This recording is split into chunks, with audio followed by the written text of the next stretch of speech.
Who's ready for a holiday? Good. I'm going to encourage you from the text to take one. Genesis 35 and 36 are where we're going to be reading this morning.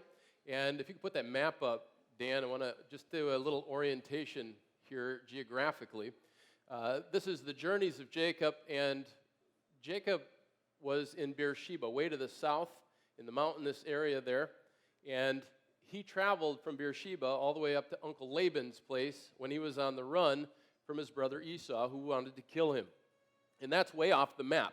That's, if you see about halfway through the land of Canaan, you see Beersheba in the south, and you see the sort of the Sea of Galilee and Phoenicia up near the top. About halfway is Shechem and Bethel. Those are going to be important locations to our text this morning. But way up off the map, far to the right, the upper right, is Haran, or Paddan Aram, as it's called in the text. And that's like 400 miles away. And when Jacob returned, how many years later? Do you remember from a couple weeks ago? 20. 20 years later, after working 14 years for two wives and then spending another 6 years with Uncle Laban, he came back home as God called him to do. And he came back that 400 miles, and he saw the angel camp of God at Mahanaim. We're on the east side of the Jordan River now, Mahanaim, and that's where he saw the angels of God. And he continued, and he wrestled God at Peniel, and then he was to stay temporarily at Succoth for a while. He built some shelters there, and then he crossed over into Canaan and went to Shechem. Now, down in the south, you see Ammon and Moab on the east, and then down is Edom, and you can't see it very well, but there's Mount Seir. And that's where brother Esau was, and after the reconciliation with brother Esau, he invited him to come back to Edom. But Jacob did not go there because he knew he had made a vow to God to go back to Canaan. So there's your orientation, those sort of geographically where you're at. I want you to think of the 400 miles from Paddan Aram back to Shechem, and then look at Shechem and Bethel. That's about 30 miles. So he came back all the way 400 miles to Shechem, but now God called him to go to Bethel. So we pick up the text at Genesis 35, verse 1. God said to Jacob, "Go up to Bethel and settle there." Now, he had been at Succoth for a while, and he built temporary shelters there. But the time frame here, commentators believe, has been a decade. He came back 20 years after he ran from his brother, but he's been hanging around Shechem for 10.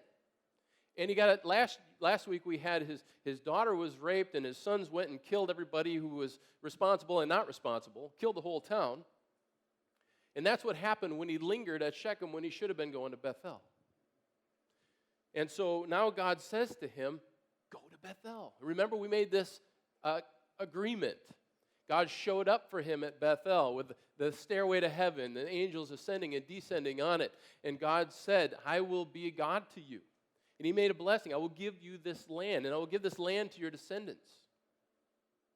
And Jacob said, "Well, that seems like a pretty good deal. If you go with me, provide me with everything I need, and help me return safely to my father's house, then I think we have a deal," Jacob says. And so all of that stuff happened, except he didn't return to Bethel. And so now God is saying to him, go back to Bethel.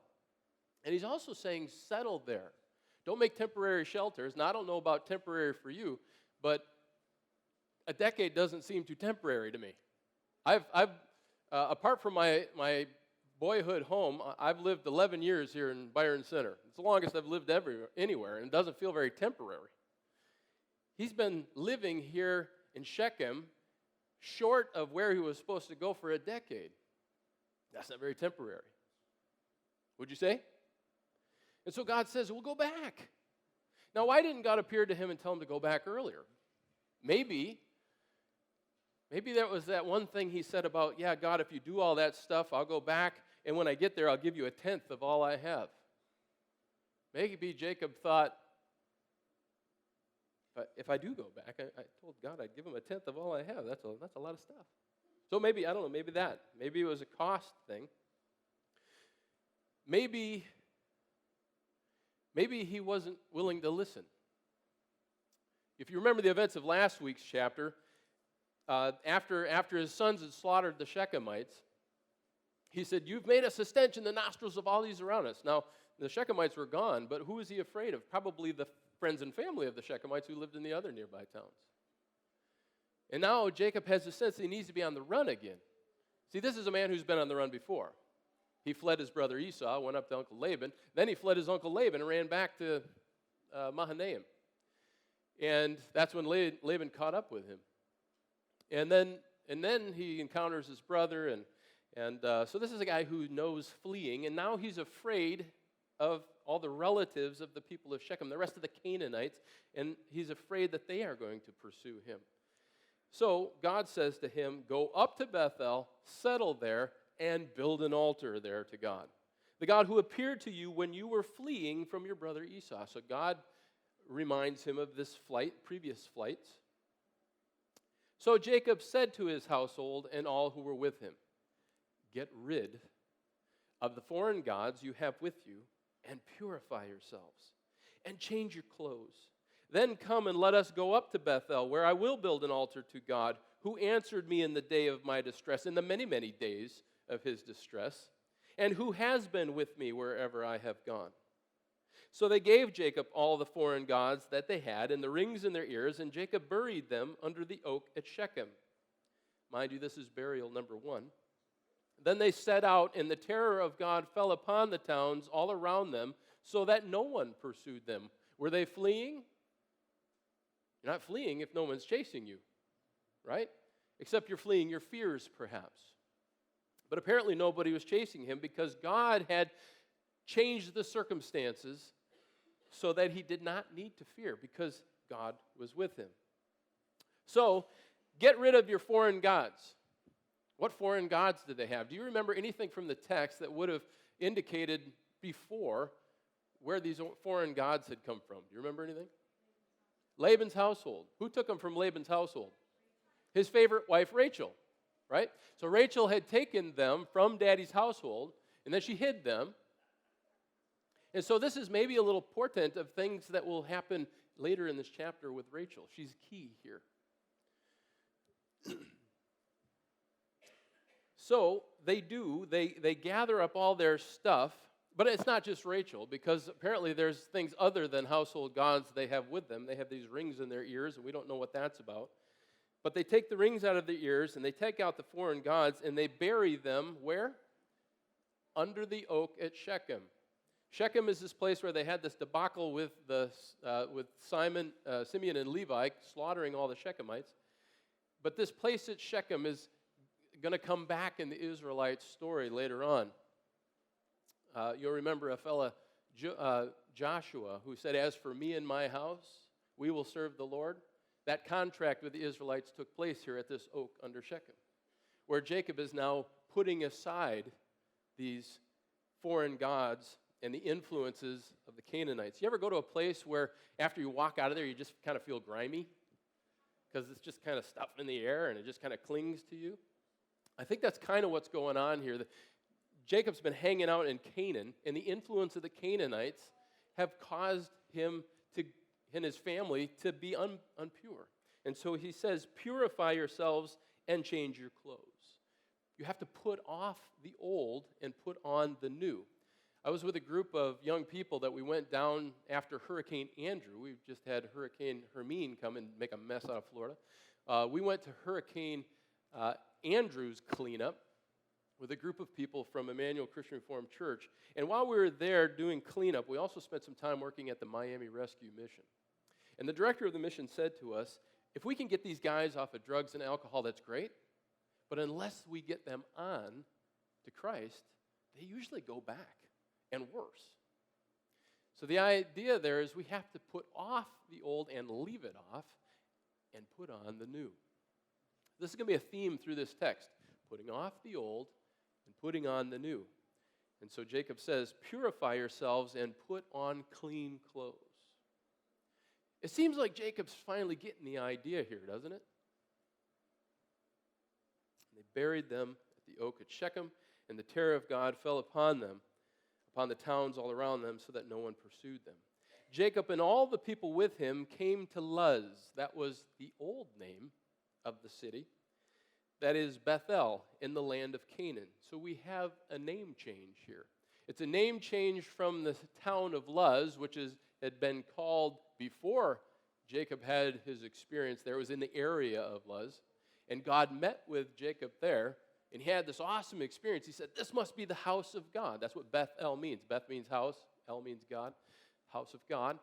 And he had this awesome experience, so he called it Bethel. And he changed the name of the place, and his name stuck. Name change number 1. There he built an altar, and he called the place El Bethel.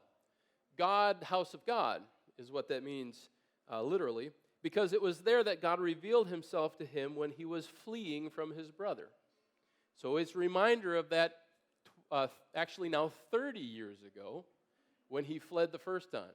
This is now 30 years later. And God revealed himself there. And he calls this place El Bethel, house of God, as in, I will make you God of my household. And that's finally what it seems like Jacob has been needing to do. Making God all. Totally giving himself over. And then we have this burial number 2. Now Deborah, Rebekah's nurse, died and was buried under the oak, a different oak, under the oak below Bethel. So it was named Alon Bakuth, Oak of Weeping. Now we don't know who this Deborah character is, other than she was Rebekah's nurse. And we never hear what happens to Rebekah, which is very curious. This is Jacob's mother.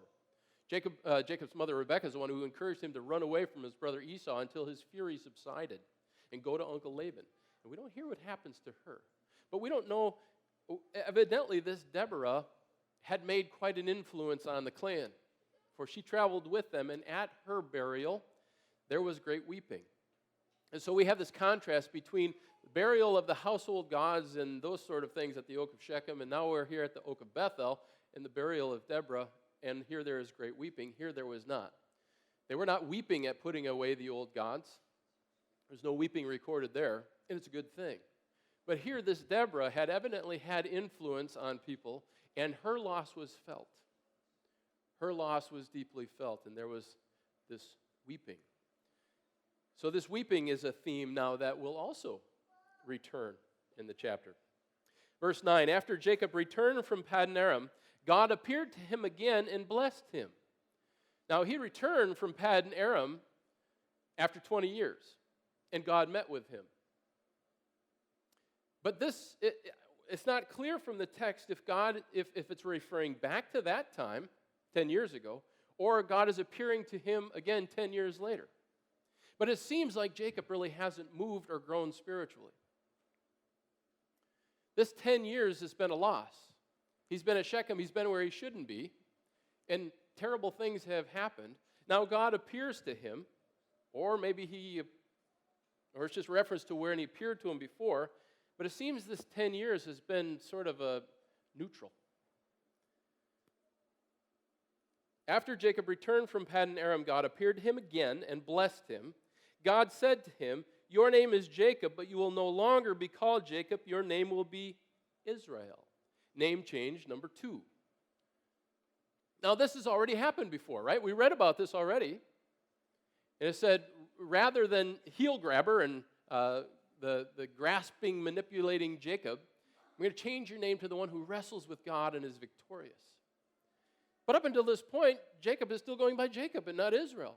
Why? Why has he not adopted this name change? We don't know. So whether this is God reiterating this here, he's appearing to him again and saying, your name, we changed this. So again, this theme of putting off the old and putting on the new, here with the name change. And so he named him Israel. And God said to him, I am God Almighty. Now, this is being written, we understand, long after it took place, and we believe that Moses is the one documenting these things. And who did God tell Moses that he was at the burning bush? Do you remember? I am. And so God is using this name, I am God Almighty. Be fruitful and increase in number. Where do we hear that before? Way back at the beginning, Genesis 1. He said this to Adam and Eve.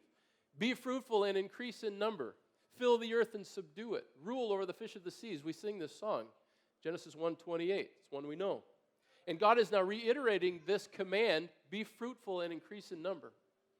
There is the growth rate, the population rate in this country has fallen below sustainability. I don't know if you know that or not. It takes like 2 children per woman to sustain the population, and it's down to 1.9. Now, our population has continued to grow because of immigration, but the effective birth rate has dropped below 2. Now, that's not being fruitful and multiplying. So I got 4 kids. I'm trying to do my part, but, children, marry, have children, be fruitful and multiply. God is reiterating this command. It's important to keep creating image bearers, God says. Keep doing your part. Be fruitful and increase in number. A nation and a community of nations will come from you, and kings will come from your body. So this promise of nations is being reiterated. We just sang the song. I will make you into a great nation, and I will bless you, right? This is God's promise to Abraham, and he's now repeating to Jacob. Nations will come from you, and kings will come from your body. We're not going to spend a whole lot of time looking at chapter 36. Chapter 36 is the account of Esau and his descendants. And that phrase, the account of Esau, is rendered twice in chapter 36. I'm going to talk about that phrase, the account of. And in chapter 36, we see Esau's family. We see his 12 children that are become 12 tribes of Edom. That's that area down in the south of Moab there, way down south. But Esau also has 12 sons. So they become the 12 tribes of Edom. Later in this text, we're also going to hear of the 12 sons of Jacob, which are Israel, the 12 tribes of Israel. What's interesting about Esau's account is they're outside of Isaac's account. They're sort of separated. And it's these children of Esau that don't continue in the covenant. They sort of go on as enemies of Israel, outside of the covenant of Israel.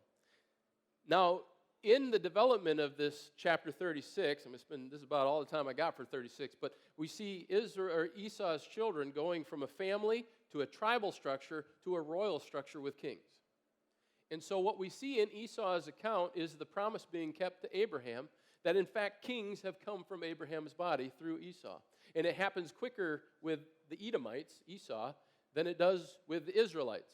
We know that the kings don't come to the Israelites for some time down the text, down the covenant promise.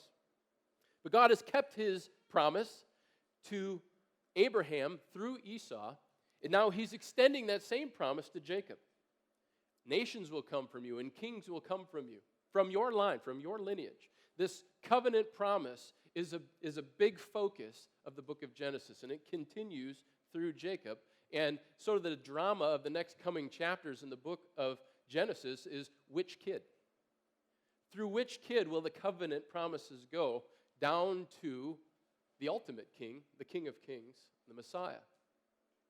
And that's sort of what we're going to be looking at over the course of the next few weeks as we continue studying. Then he says this, verse 12, the land I gave to Abraham and Isaac, I also give to you, and I will give this land to your descendants after you. Then God went up from him at the place where he had talked with him. So he got a promise of, or a command to be fruitful and multiply, a promise that nations and kings would come from him, and also a promise of land. So this is totally reissuing promises made previously, promises to Abraham and promises to Jacob himself back at Bethel the first time, some 30 years ago. And then God went up from him at the place where he had talked with him. It appears God physically was with him, and now God is physically going up. Now, if God showed up physically with you, do you think that'd be moving? Do you think that'd be a powerful experience? I'm just guessing it would. And so Jacob has another encounter with God. And after God speaks with him, he goes up, just like he did at Bethel before. He spoke to him, and he went up the ladder. Jacob then set up a stone pillar at the place where God had talked with him, and he poured out a drink offering on it, and he also poured oil on it. Jacob called the place where God had talked with him Bethel. So now he sets up a pillar, and that's going to happen. That's going to come to bear in the text later on as well. But what we have now is the first part of the chapter. It begins with God's call to Bethel. It ends this section with his obedience to go to Bethel, and he goes there. One of the first things he does there is worship. God tells him to build an altar there, and he does.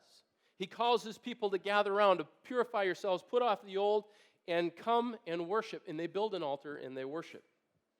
I'll just say something about worship a minute. When we come here for corporate worship, the majority of the time that we are together, we're doing what we're doing right now. You're downloading information, right? You're taking information in from the sermon. The first 20 minutes that we're here, we're uploading, right? We're worshiping, we're giving praise. Prayer is part of that upload thing. I would call this like downloading, right? Where we're taking in this information. I want you to think about what we do here for corporate worship for the 20 minutes when we're first here. I think it's really, really important. I had to get my modem replaced this week because I think the storm blew out my modem last week, so we got this new modem, we're testing it, and the upload speeds are far lower than the download speeds. Did you notice that? Download speeds are like 18 something per second, and upload speeds are like 1. And I think that's the pattern we have for our lives, too. It seems like we do a whole lot more downloading spiritually than we do uploading. Because uploading is, tougher, harder to get through. I don't know. But think about it. What does your upload look like? How much time do you spend giving to God in your worship? We have this opportunity to gather here corporately and upload together. I think it's a very important thing that we do. Jacob does it when he meets, he builds this altar, he worships. There's lots of ways you can worship, of course, but this opportunity that we have for corporate worship only happens once a week and for a scant 20 minutes. Now, how many of you were at the camp out? Some of you were at the camp out. What was going on at the camp across the lake? All the time. Yeah, we woke up in the morning, we heard music and singing coming from the camp across the lake, and we were at the campfire, we still heard music and singing coming from the camp across the lake. Hang out with those guys. That's some serious uploading going on there. I want to encourage you to take advantage of the uploading that we have here for a brief 20 minutes here at Pathway. Uploading is an important thing. All right, so that's the first part. Jacob's obedience, the call to Bethel, the obedience to go to Bethel, the worshiping at Bethel, the putting off of the old, and now we move on. And this is sort of a hinge point, I think. It begins with Bethel. Again, they moved on from Bethel. And here Rachel becomes the hinge. There's a lot of stuff going on here with Rachel I want to point out because she becomes the hinge because there are things that happen in the first part of the story, things that happen in the second part of the story, but also things that happen before this chapter and after this chapter. While there was still some distance from Ephrath, Rachel began to give birth and had great difficulty. And as she was having great difficulty in childbirth, the midwife said to her, "Don't be afraid, for you have another son." This is very important. I'll get back to it. As she breathed her last, for she was dying, she named her son Ben-Oni, son of my sorrow. But his father named him Benjamin, son of my right hand. So Rachel died and was buried on the way to Ephrath, that is Bethlehem. Over her tomb, Jacob set up a pillar. And to this day, that pillar marks Rachel's tomb. God called Jacob to come to Bethel and do what there? Very first verse. Build an altar, but before that, what else? Settle. And here, this section begins with they moved on from Bethel. I'm not sure why he did. I know that in the story, he moves from Bethel down to Bethlehem and then to Hebron. because he's going back to Dad. He's going back to the house of Isaac. But God told him to settle. So I'm not sure why he doesn't settle. It doesn't seem he's settling. Maybe he could take a trip to Dad, but he doesn't seem to be settling here. And as he moves on from Bethel, we have two tragedies, actually three tragedies as he continues. Because it seems like Jacob is finally going in the right direction, like he's leading his house. In the last chapter, he didn't do much leading, and it went really poorly. But now he's like leading his house. He's accepted this new name, and he's told his household to put off the old and put on the new, but then he doesn't settle. And now these string of tragedies. And the first one is with his favorite wife, Rachel. And as they're moving along, she goes into childbirth, and she dies giving birth to Benjamin. And the maidservant says, "Don't be afraid, for you have another son." This is a connection to a previous chapter. What was her other son's name? Rachel's other son, do you remember? What? Joseph. And do you remember what his name means? Joseph's name means, "May God grant me another." May God grant me another child. And so Joseph is born, and Rachel is still longing for more children, and that is her prayer as she names her son Joseph. And here the midwife says to her, "God has granted your request. God has given you that son that you prayed for." But it cost her life. I suggested earlier that maybe Jacob didn't go back to Bethel because it was going to cost him a tithe to do so. But here, the fulfillment of Rachel's request costs her life. Apparently, her purpose had now been fulfilled, and her life comes to an end. This week, Alvin Elzinga's life came to an end. Apparently, God was done with Alvin. He took him home. It's one way we as believers look at death. We're here as long as God has us, and as long as God has us doing His will, and then we go home. There's a favorite passage of Pastor Steve from Acts chapter 13:36. It says that when David had served God's purpose in his generation, he died, he was buried with his fathers, and his body decayed. Real pick me up. But Steve said, look, there is nothing more important on this earth than to serve God's purpose. And when we have served God's purpose, He can take us home. And that's the story of David, and that seems to be here the story of Rachel. She has now served the Lord's purpose in the birthing of this son, Benjamin, and she dies. What in your life are you willing to give at great cost? Are you willing to serve God with all that you have, even if it costs you everything? This theme of great price, I think, is important here. And that's another, another thing we see here in the Rachel account. Another thing we see here in the Rachel account is a name change. We've had Luz to Bethel, we've had Jacob to Israel, and now we have Ben-Oni to Benjamin, this name change.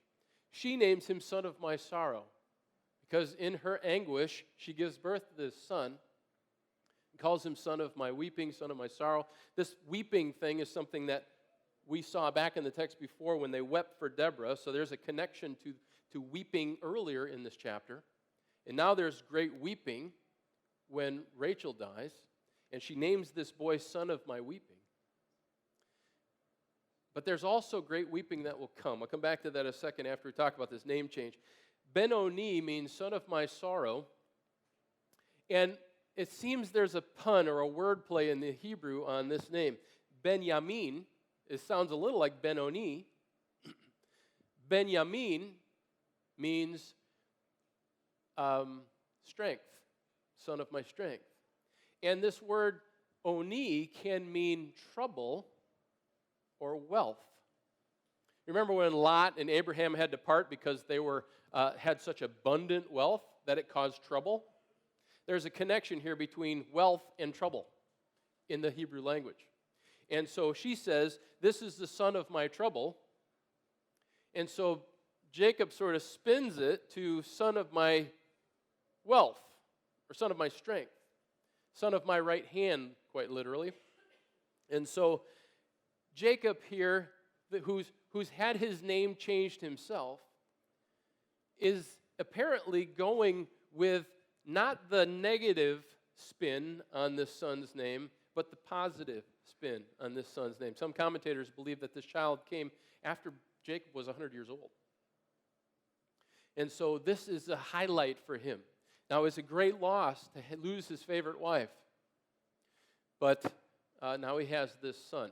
And one other possible reference here, we use north as our orientation. The Hebrews used east as their orientation. So if I'm facing east right now, the back of the building, what's on my right hand? What direction? South. So Benjamin could mean son of the south, because all of the other children were born up north in Paddan Aram with Uncle Laban. This son was born in Canaan. This was the only son of Jacob born in the Promised Land. So that's significant. And so he does this name change from Ben-Oni to Benjamin. And the last hinge, I think that's important here with Rachel, and her part in this story, is, as I mentioned, there was weeping before in the top of the text, and now there's weeping at Rachel's death here. These words might mean nothing to you right here, Ephrath, Bethlehem, Migdal, Eder. But let me just suffice to say that these are critical geographic points in the birth of Christ, the king that was to come eventually from Jacob's lineage. And these locations point to that weeping that would happen in Ephrath. Jeremiah the prophet said, Rachel weeping for her children. And it would be fulfilled when Herod tried to kill off Christ by slaughtering all the babies in Bethlehem. This fulfillment of the weeping. So these passages right here are pointing to the king, the Messiah that is to come.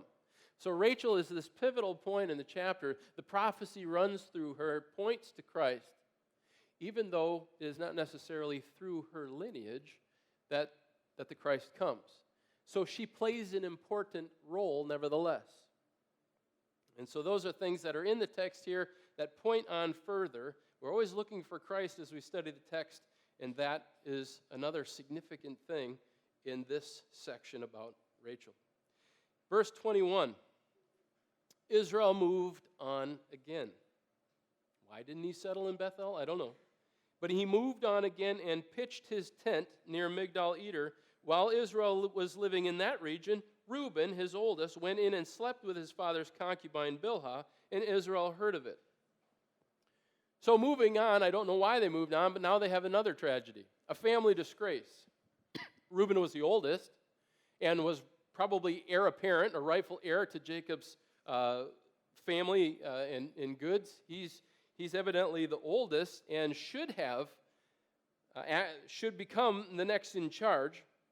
But now he is dishonoring his father, and we don't know why. It doesn't tell us in the text why he does this. But we see later that David, son Absalom, does the same thing with David's concubine, in an effort to take over David's kingdom. And so maybe Reuben's trying to assert himself as the next leader of this clan. But again, we have this disgrace. Now, what's curious to me, after the disgracing of Dinah in the last chapter, that the sons of Bilhah don't go crazy on this guy. Where are Dan and Naphtali here? I don't know. It's rather curious. Maybe they saw that it didn't go really well with Simeon and Levi when they slaughtered the Shechemites, so maybe they had some self-control and restraint. And it just says Israel heard of it. I mean, what does he do now? He doesn't do anything, apparently. And now we have this list of the 12 tribes of Jacob, the 12 tribes of Israel. In the next chapter, we're going to have the 12 tribes of Esau, but here we have the 12 tribes of Jacob. The sons of Leah, Reuben, and the firstborn of Jacob, Simeon, Levi, Judah, Issachar, and Zebulun. The sons of Rachel, Joseph and Benjamin. The sons of Rachel's maidservant Bilhah, Dan and Naphtali. Why these guys don't do anything to save the honor of their mother, we don't know. The sons of Leah's maidservant Zilpah, Gad, and Asher. These were the sons of Jacob who were born to him in Paddan Aram. Well, most of them were. Benjamin was born here in Canaan. Now that he moves on again. One more time he moves on, and yet there's another tragedy. Jacob came home to his father Isaac in Mamre near Kiriath Arba, that is Hebron, where Abraham and Isaac had stayed. Isaac lived 180 years. Then he breathed his last and died and was gathered to his people, old and full of years. And his sons Esau and Jacob buried him. Burial number 4 in the text. It's nice that Esau and Jacob could come together even though they lived lives apart. They could come together for Dad's funeral. So what? So that's the text. Those are lessons within the text. What about this holiday? I told you I was going to encourage you to take a holiday. Jacob had come 400 miles from Paddan Aram, but he stopped 30 miles short of the place where he told God he would meet with him. Now that's about a day's journey. But he was a day's journey and a decade short, because he came back 20 years later, but it seems to be 30 years later now that these events are taking place. What about you? Where are you spiritually? Do you find yourself physically close to God, His church, His people, those kind of thing, and yet spiritually far away? We all experience that at different times in our life. Jacob was called to go that 30 miles to Bethel. He didn't do it, so God appears to him and says, "Come on, will you get over there? Go. Come to Bethel." Is God calling you to Bethel? Is God calling you to a place where you're just sort of stopping shy of meeting with Him?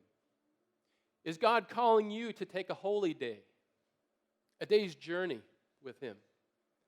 What would it look like if you took a day off? You got personal days, vacation days, sick days, whatever you need. What would it look like if you took one day out of your 365 and spent it searching after God's heart, meeting with Him, worshiping Him, uploading with Him, and then listening carefully? What if we all did that? What might God show us? Where and how might God lead us?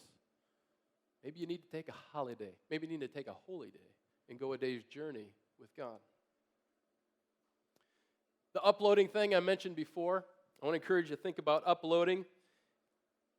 When you come here to worship, make sure you're here for this part, when we upload our worship to God. Another thing I want to point out to you in this text is the account business. Throughout the book of Genesis, there are large chapters or sections of Genesis that are divided by these words, and the account of so-and-so. The first one comes at the beginning, and this is the account of the heavens and the earth when they were created, and we hear about what God made. And then we have the account of Noah, and we hear about his sons. Then we have the account of Isaac. That's what we're in right now. There are 9 different account sections in the book of Genesis. But we're in the middle of the account of Isaac. Actually, we're just sort of bringing it to an end, the account of Isaac. It began in chapter 25. It's now ending here with the death of Isaac. But all throughout this story, who have we really been following? Whose story have we really been seeing? Jacob's story. So this is within the account of Isaac that we're hearing the stories of Isaac's children. And in the next chapter, we have the account of Esau rendered twice, and we see his whole genealogy. And then in the next week's chapter, this chapter to come, it says, and this is the account of Jacob. And it launches into Joseph's story, which is really going to take up the rest of the book. So what we see here in this pattern is that a patriarch's life is rendered through the stories of their children. We want usually to make a mark in this world.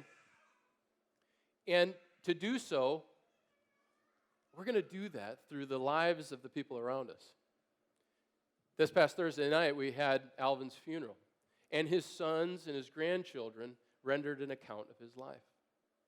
It was beautiful. It was powerful. What legacy are you leaving? What will your children say about you? what will your children say? Yeah, this was important to my dad. This was important to my mom. This is the stories. These are the testimonies my mom or dad gave me. And maybe not your children. Maybe it's your neighbors or your coworkers that bear testimony to who you are. They give an account of who you are. Apart from our influence on others, we don't really have much to offer the world. There are some celebrities who are famous for famous sake. But if we really want to make an impact on the world, we make an impact on others, amen? How are you doing with your impact? And your impact will be empowered by God and your relationship to God. You're talking, listening repeatedly, your relationship with God, because that's what they're going to see as important. How is your account? And maybe you look at your children and you're discouraged because your children's life isn't going well or their testimony isn't going well. Well, we've been following Jacob. If there ever was a knucklehead, it was Jacob. But Isaac's account is rendered through Jacob, and in the end, Jacob's name is changed to Israel. He becomes the father of the 12 tribes. God continues to work. Don't give up, is the point I want to say. Don't give up on your children. Don't give up on the influence you have on the people around you. Continue to pray for them. Minister to them. Have a solid relationship with God. Grow in that relationship. Maybe take a holy day and grow with God for a day. See where God leads you. But your account will be rendered through your influence on others. Next, this call forward, this call for Jacob, there's this putting off of the old and a putting on of the new here throughout this chapter. We see it with the names. We see it with the clothing. What do you need to put off? What do you need to set aside for God's sake and put on? There are many people who try to do church by adding it in, just adding it into the recipe of the rest of their lives. And usually, we just get overloaded. And it becomes another thing we can do on Sunday or another thing we can do with our lives. But we need to put off stuff that's impeding our walk with God to put on the new. What do you need to put off? So maybe a call to Bethel for you is a putting off of the old. And what does that need to be in your life? What are those things that interrupt your walk with God or impede it or take precedence somehow? More important, God, he says he's a jealous God. And he will not allow things to get in the way of your worship of him. So if he doesn't remove them, what can you do to remove them? Or he might. The call forward may also be a call back, as Jacob was called back to Bethel. The Elzingas are facing a new chapter in their lives as they had to lay father to rest. So this will be 2016 AD after Dad for the Elzingas. What is that going to look like for them? They're going to have to figure that out. Jim and Hillary Van Leeuwen lost their dog this week. That's a whole different scale than losing a dad, but it's a new chapter in their lives. And I said to Jim, well, maybe, God provided that dog for Hillary as a companion until she met you and she could scratch your ears, and then till you got connected to this church. And that dog died. But it's a new chapter for them. They're working on being foster parents. And at some point, we don't know what's going to happen, but we need to support them in that journey. And they're going to have to figure out what it looks like in this new chapter of their lives. Some of you are going back to school. There's going to be a new chapter for you. And maybe you need to get back to that relationship with God in order for this new chapter to go well. Some of you are at significant places in your marriage. New chapters. And maybe going to Bethel for you is going back to your first love. Going back to your vows. Meeting with God, with your spouse. Going back to worship. Going back to Bethel. Going back to vow keeping.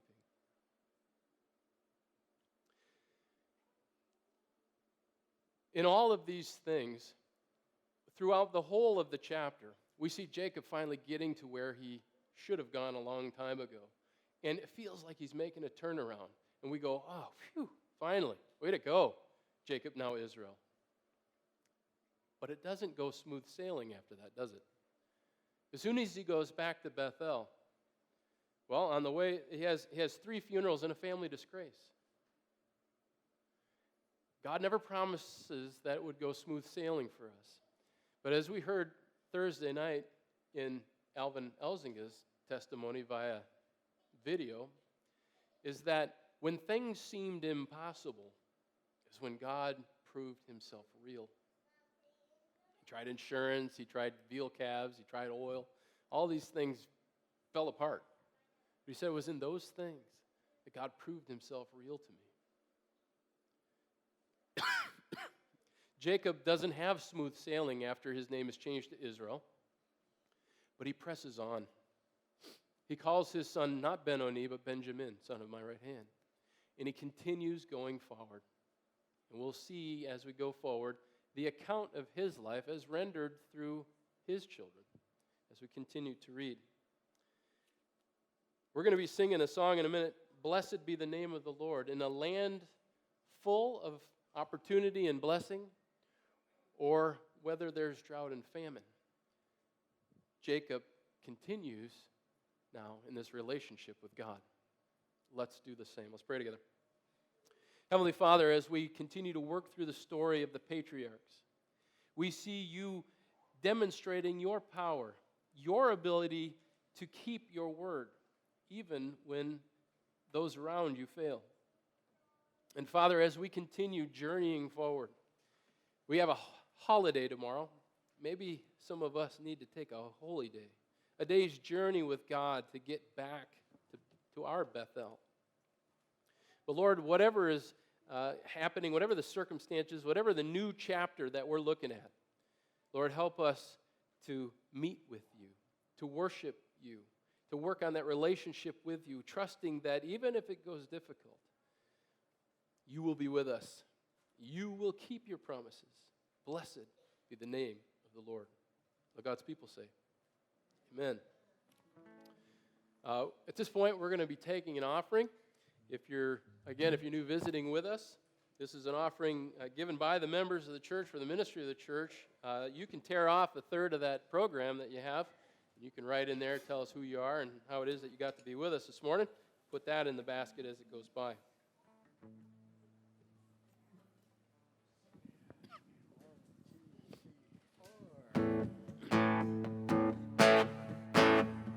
Invite you to sing with us on this song and stand up with us, please.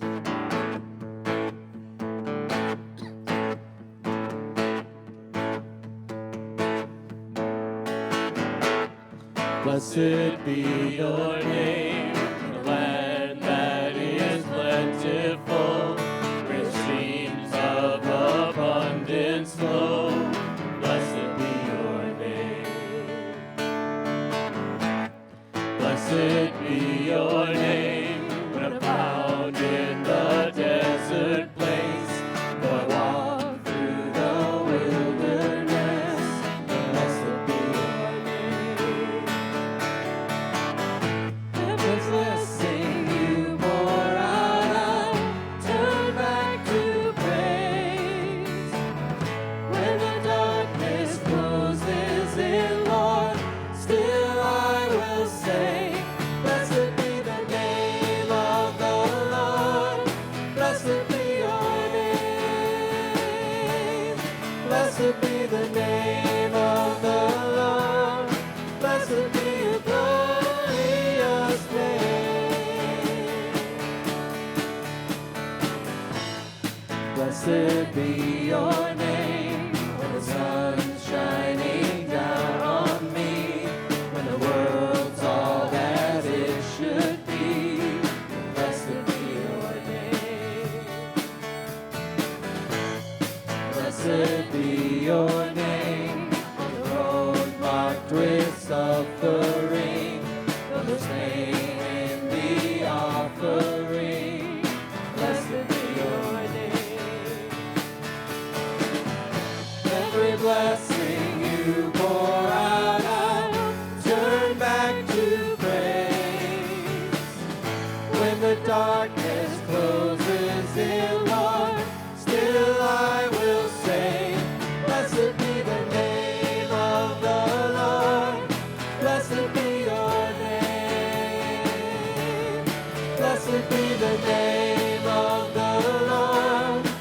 Blessed be your glorious name. Blessed be the name of the Lord. Blessed be your name. Blessed be the name of the Lord.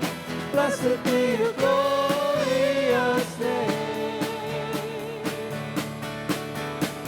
You give and take away. You give and take away. My heart will choose to say, Lord, blessed be your name.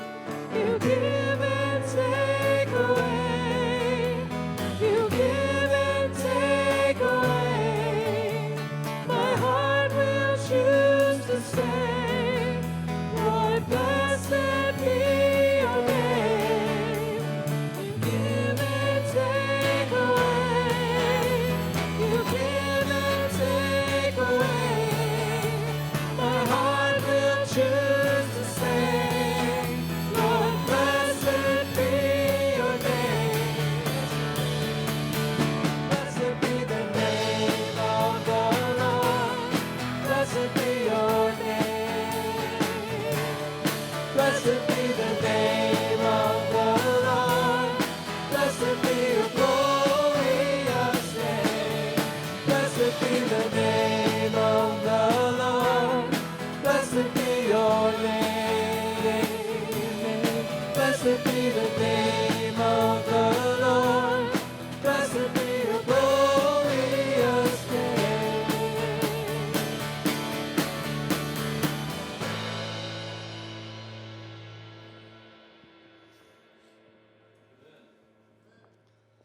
May the Lord bless you and keep you and make his face shine upon you.